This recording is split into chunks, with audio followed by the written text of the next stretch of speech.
daf ko indi fii Saloum fas yéene ko bokk ñun jigéen ñi jox ñu ko ñun maire groupement yi boo seetee oo groupement yëpp ñu taxaw fii signé dafa oo responsable par responsable kon nag ma di leen ñaax yéen jigéen ñooñu di responsable yi nin leen joxee xaalis bii ngeen teg ko sur table bokk ko groupement yi liggéey ko ku ci nekk gis sa bopp ba ku ci nekk nga mën ko votelee ji loolu mooy wax ci ndax man su ma jëlee 500000 man Oumy Ndiaye dem teg ko sama kër tibb sa la ma neex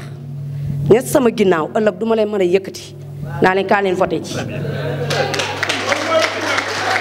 teg leen ko sur table ñetti caabi la Maxime wax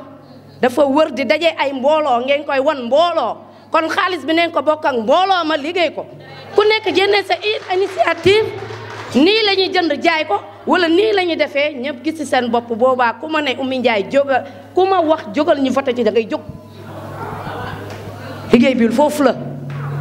loolu mooy wax ji. Maxime dañ ko cëral mu ñëw cëral ñu ñun maire yi responsable ñeen cëral ñu suñ ginnaaw bokk ñoom xaalis bi liggéey ko nu mu gën a rafetee fayee ko nu mu gën a rafetee mën a dem nag voté ji au premier tour fal Macky Sall au premier tour Maxime loolu moo ko ñor looloo ko ñor baleen xaalis bi dañ koy jël dañ koy fay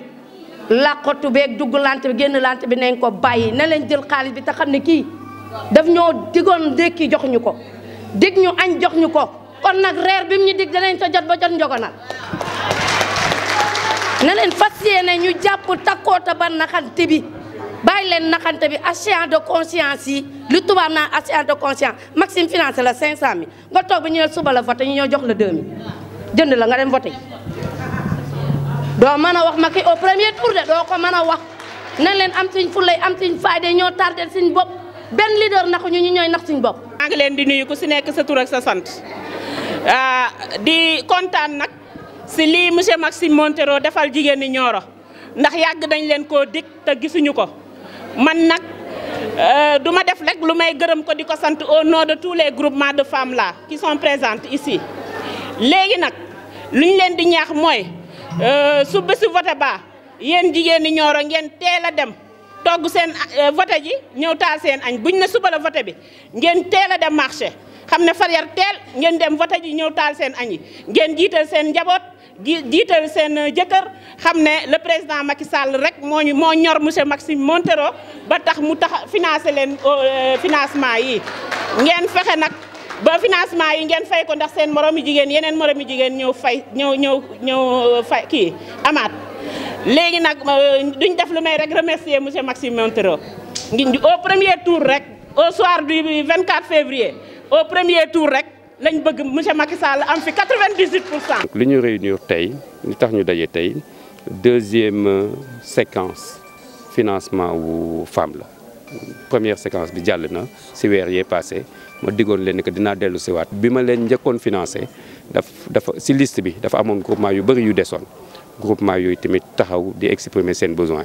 donc il fallait que ma xool naka lay mën a def pour répondre à leur attente donc tey ma dajale at fukki groupement bu nekk ma jox la téeméeru junne muy 5 millions donc c'est fonds la boo xam ne que 10 millions la war a nekk 10 millions yu dafa war a nekk si biir femmes yi rek si mbootaay jigéen yi di dox si seen biir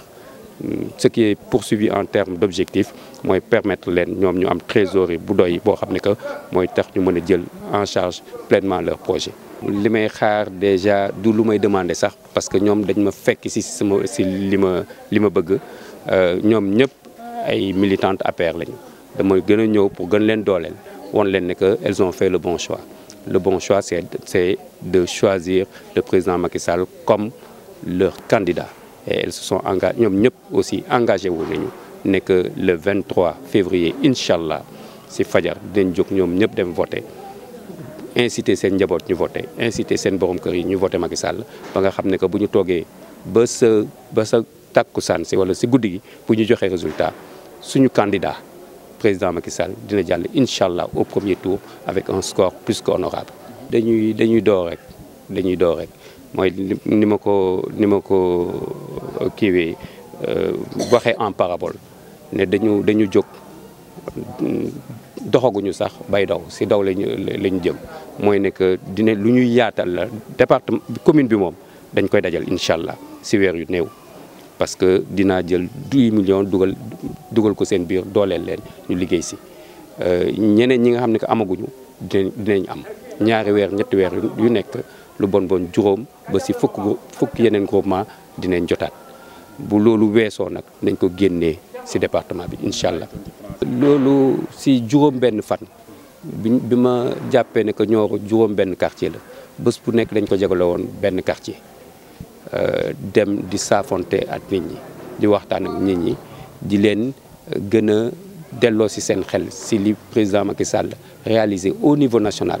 mais aussi ñu xool li nga xam ne que bu ñu ubbee seen bët dañ ko gis li président Macky Sall réalisé fii ci biir département Nioro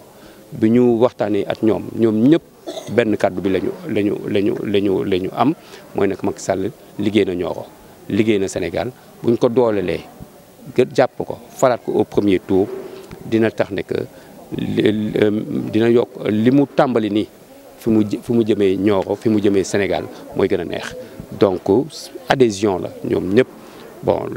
def nañu porte à porte duñ ko arrêté si fan yi di ñëw dinañ trouver beneen plan d'action boo xam ne que moom la ñuy dérouler.